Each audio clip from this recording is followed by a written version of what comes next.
ஓம் ஸ்ரீராம ராம ராமேதி ரமே ராமே மனோரமே சகசிரநாம தத்துல்யம் ஸ்ரீராம நாம வராணனே. உலகம் யாவையும் தாமுழா வாக்கலும் நிலைபெறுத்தலும் நீக்கலும் நீங்களா அழகிலா விளையாட்டுடையார் அவர் தலைவர் அன்னவர் சரண் நாங்களே. எத்திர எத்திர ரகுநாத கீர்த்தனம் தத்திர தத்திர கிருத்தமாஸ்தகாஞ்சலிம் வாஷ்பவாரி பரிபூர்ணலோச்சனம் மாருதிம் நமது ராட்சசாந்தகம். அஞ்சிலே ஒன்று பெற்றான் அஞ்சிலே ஒன்றை தாவி அஞ்சிலே ஒன்று ஆறாக ஆரியர்க்காக ஏகி அஞ்சிலே ஒன்று பெற்ற அணங்கை கண்டு அயலாரூரில் அஞ்சிலே ஒன்றை வைத்தான் அவன் எம்மை அழித்துக் காப்பான். இன்னைக்கு நம்ம கம்பராமாயணத்துல பாலகாண்டத்துல மிதிலை காட்சி படலத்துல 115வது பாடல் பார்க்க போறோம். அரைசன் இப்புலையர்க்கு என்னே அனல்துறை முற்றி எம்மை விரைசுக வல்லை என்பான் விழுமிது என்று இகழ்ந்து நக்கார்.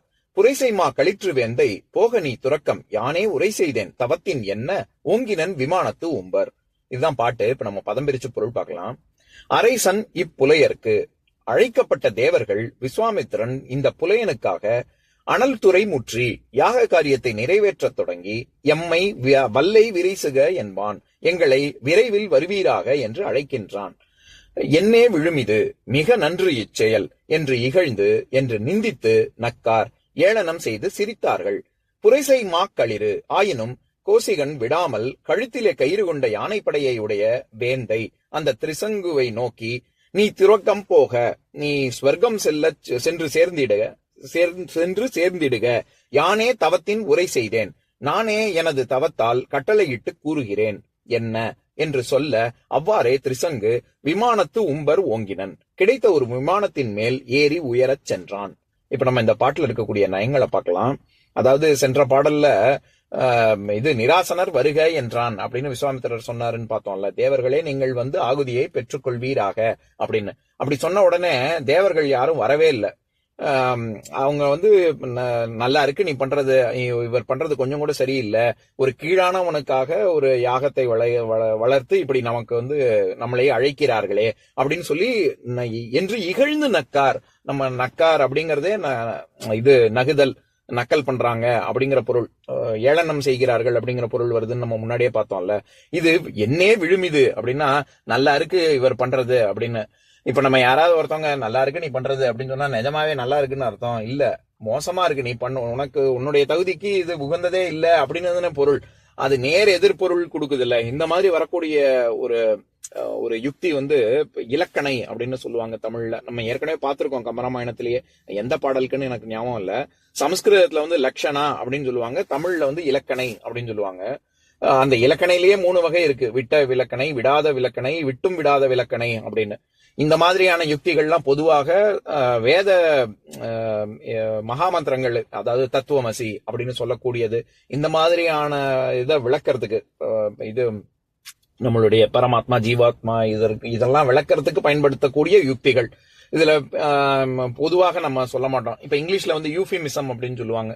அதாவது இப்போ நம்ம ஒரு கடைக்கு போறோம், கடைக்கு போனா ஏதோ ஒரு பொருள் கேட்கறோம். இப்ப என்ன சொல்றது, நல்லெண்ணெய் இருக்கா அப்படின்னு கேட்டா தேங்காய் எண்ணெய் இருக்கு அப்படின்னு கடைக்காரர் சொல்லுவாரு. அப்படின்னா என்ன அர்த்தம், நல்லெண்ணெய் இல்ல தேங்காய் எண்ணெயை வாங்கிக்கங்கன்னு அர்த்தம்.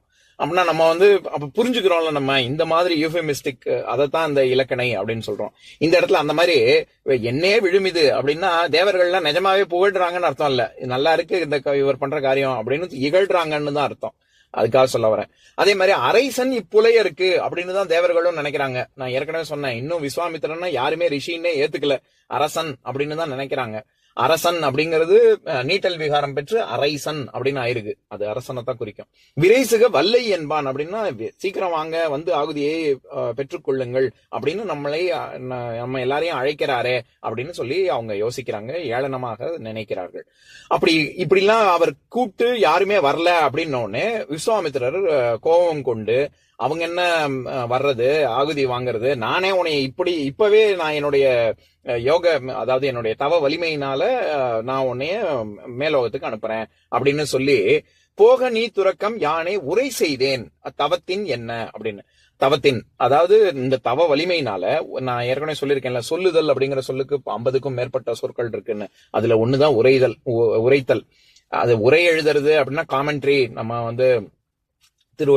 திருக்குறளுக்கு பரிமேல் அழகர் உரை செய்தார் அப்படின்னு காமெண்ட்ரியையும் குறிக்கும், பாஷ்யத்தையும் குறிக்கும், அதே சமயம் கட்டளையையும் குறிக்கும். அந்த யானே உரை செய்தேன் அப்படின்னு நான் கட்டளையிடுகிறேன், போக நீ துறக்கம் சொர்க்கத்துக்கு நீ செல் அப்படின்னு சொல்லி கட்டளையிட்ட உடனே ஓங்கினன் விமானத்து உம்பர், அங்க இருக்கக்கூடிய ஒரு விமானத்துல அவர் ஏறி அப்படியே மேல நம்ம ஓங்குதல் அப்படின்னாலே மேலே, அதனாலதான் மலைக்கு கூட ஓங்கல்னு பேர் இருக்குன்னு நாம பாத்திருக்கோம்ல, உயரச் செல்லுதல் அப்படின்னு அர்த்தம். ஓங்கினன் விமானத்து உம்பர் அப்படின்னா மேல அப்படியே இந்த ஓடைய பறக்க ஆரம்பிச்சிட்டாரு விமானத்தோட மேல அப்படின்னு கம்பர் சொல்றாரு. இந்த பாடல்ல கம்பர் ரொம்ப அழகா திரிசங்குக்கு இன்னொரு எப்பவுமே நான் சொல்லுவேன்ல, அடை சொற்கள் சொல்வதில் கம்பருக்கு இணை கம்பர் தான். இங்க வெறுமன இப்ப திரிசங்கு அப்படின்னு சொல்லாம புரைசெய்மா களிற்று வேந்தை அப்படின்னு சொல்றாரு. அந்த எப்பேற்பட்ட வேந்து அப்படின்னா யானை படையை கொண்டுள்ள வேந்தன், கழுத்துல கயிறை கட்டி யானை படையை செலுத்தக்கூடிய வேந்தனான திரிசங்கு அப்படின்னு சொல்றாரு. ஏன் அப்படி சொல்லணும்? ஏன் யானைப்படை கழுத்துல கயத்தை கட்டி இட்டு செல்லக்கூடிய வேந்தன் அப்படின்னு ஏன் சொல்லணும் அப்படின்னா, எப்படி ஒரு வேந்தன் படைக்கு யானை போருக்கு வா அப்படின்னு சொன்னா தானாவே வருமா? வராது இல்ல. நம்ம இட்டு கொண்டு செல்லணும்ல. அந்த மாதிரி செல்லக்கூடிய வேந்தன் அப்படின்னு ஏன் சொல்றாருன்னா, எப்படி அந்த படைக்கு யானையை வேந்தன் இட்டு செல்வானோ அந்த மாதிரி திரிசங்கு இவன் நான் பண்றேன் பாரு அப்படின்னு இவருடைய ஒரு அகங்காரத்தின் காரணமாக தானே பண்றாரு. அவர் பண்ண முடியாது, வசிஷ்டர் பண்ண முடியாததை நான் பண்றேன் அப்படின்னு காமிக்கணுங்கிறதுக்காக ஒரு யானையை எப்படி வேந்தன் செலுத்துவானோ அந்த மாதிரி வேந்தனை விஸ்வாமித்திரன் செலுத்துகிறான் அப்படிங்கிற ஒரு அர்த்தம் வரணுங்கிறதுக்காக தான் புரைசெய்மா களிற்று வேந்தை அப்படின்னு கம்பர் சொல்றாரு. ஆக இந்த பாட்டின் மூலமா கம்பர் சொல்ல வர்ற கருத்து இதுதான்.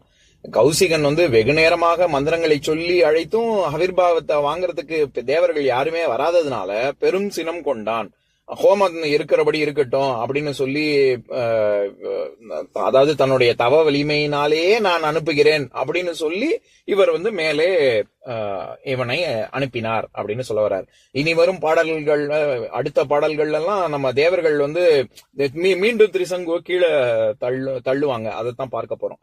இப்ப நான் பாட்டை இன்னொரு தடவை படிக்கிறேன், கேளுங்க. அரைசன் இப்புலையருக்கு என்னே அனல்துறை முற்றி எம்மை விரைசுக வல்லை என்பான் விழுமிது என்று இகழ்ந்து நக்கார் புரைசெய்மா களிற்று வேந்தை போக நீ துறக்கம் யானே உரை செய்தேன் தவத்தின் என்ன ஓங்கினன் விமானத்து உம்பர். இன்னொரு நாள் இன்னொரு பாட்டு பார்க்கலாம்.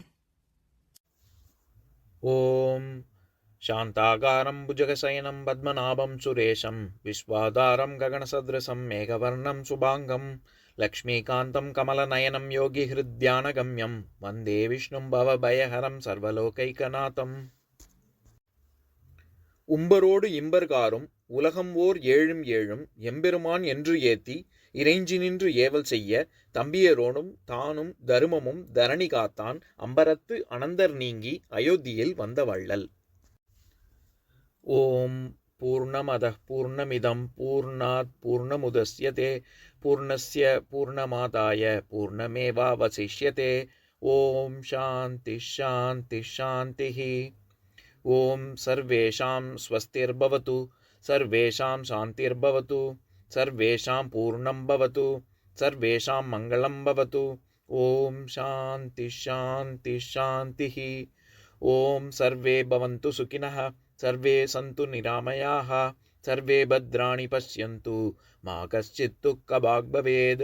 ஓம் சாந்தி சாந்தி சாந்திः.